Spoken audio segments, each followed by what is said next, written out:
This is an 11mm f2.8 lens for the Fujifilm GFX from Artisan.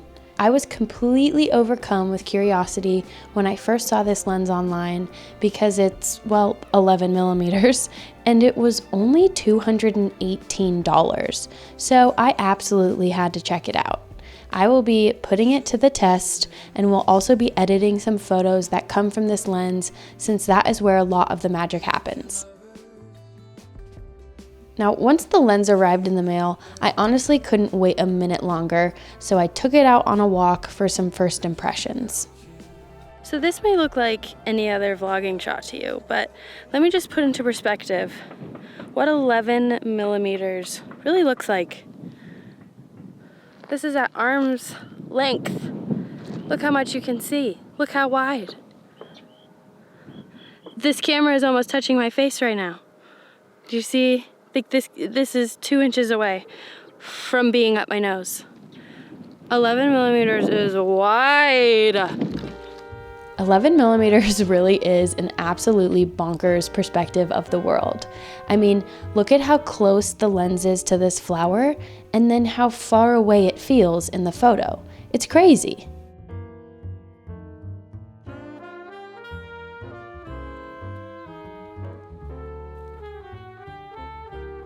Now listen, these shots aren't ever going to make it anywhere near my portfolio or anything like that, but this was just my way of getting a feel for the lens and mostly just that really, really wide focal length I'm not used to at all.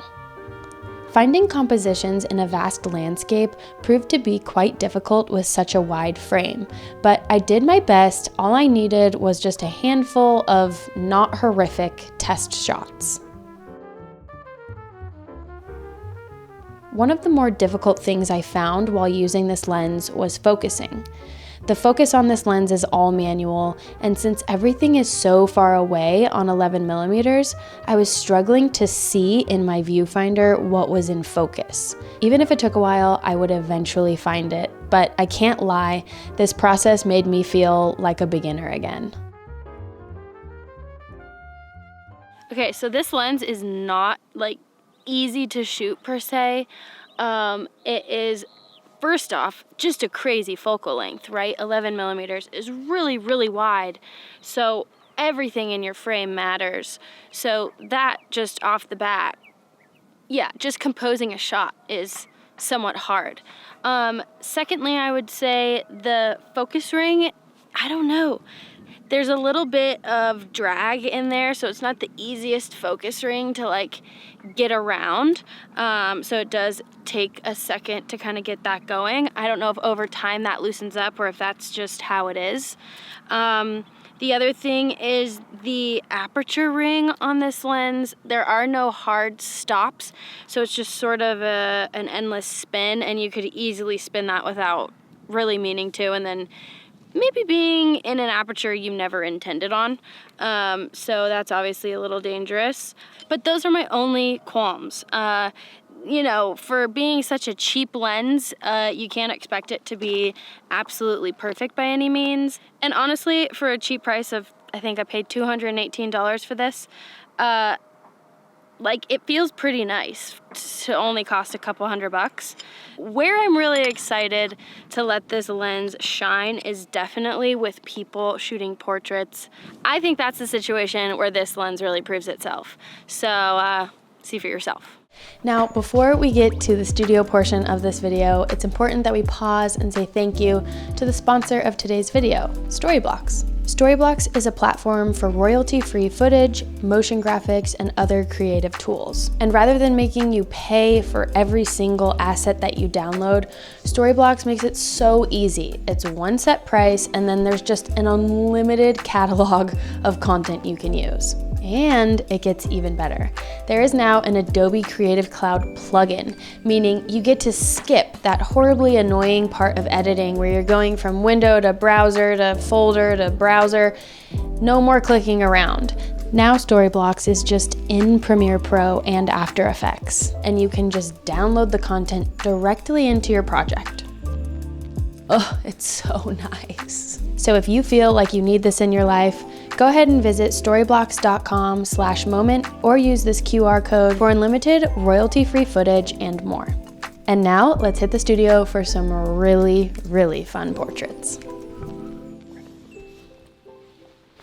So we are in the studio about to test out this 11mm in this setting. I think it's going to kill it. I think it's gonna be awesome. I have really, really amazing models today. It's two brothers who are incredibly fashionable and stylish, and they're brothers. I'm really excited. We have a white cyc wall and a pretty small space to work with. I think I'm gonna keep it pretty simple and just let that really wonky, wide angle be the star of the show. This lens did make the interactions with my models quite hilarious since I had to be so dang close to them to get the photos that I imagined. 11mm definitely forces you to get close and personal real quick.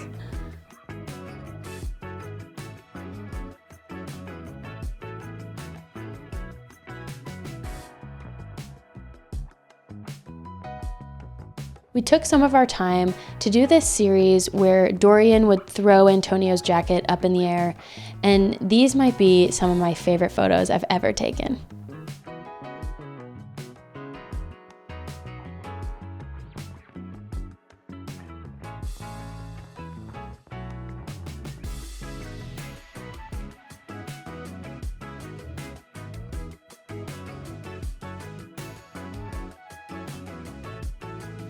This studio space was pretty small and the white wall was all I was using, so we had to get really creative with posing and placement of everyone and everything. It really did limit the variety of choices we had. This lens presented a whole new challenge for me there, for sure. Normally I don't have to think so hard about these kinds of things, but wow, did this lens throw me for a loop.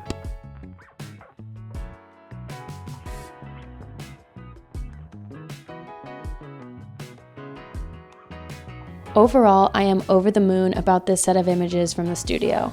I feel like they really show off this funky perspective, and I love that the lens is what sparked the idea for each and every shot, instead of it being vice versa.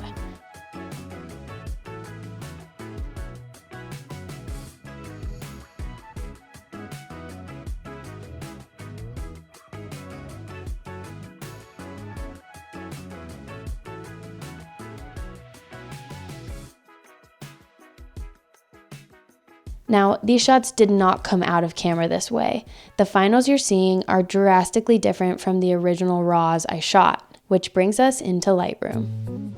So here we are in Lightroom, where I'm going to show you how I went from this, which is the raw image straight out of camera, to this, the final edited image, in just a few clicks, if you can believe it. So I'm gonna go back to the original photo straight out of camera. As you can see, really wonky, right? Lots of lens distortion and even some heavy vignetting in the outermost corners. So a lot to fix there, but it's actually really easy. Before I get into that, I'm going to slap the preset I made for this shoot right onto this image so that color is taken care of. And we're actually going to scroll all the way down to the optics tab in Lightroom, where you're going to want to check enable lens corrections. And funny enough, I was just playing with these lens profiles one day and found that the Moment Superfish Lens V1 V2 lens profile on Lightroom is the perfect fix for this lens to get rid of all that distortion. So that's how you do it. Here's the before and here's the after. This is where I put my camera over my neck, I walk away, and I say, see you in the next one.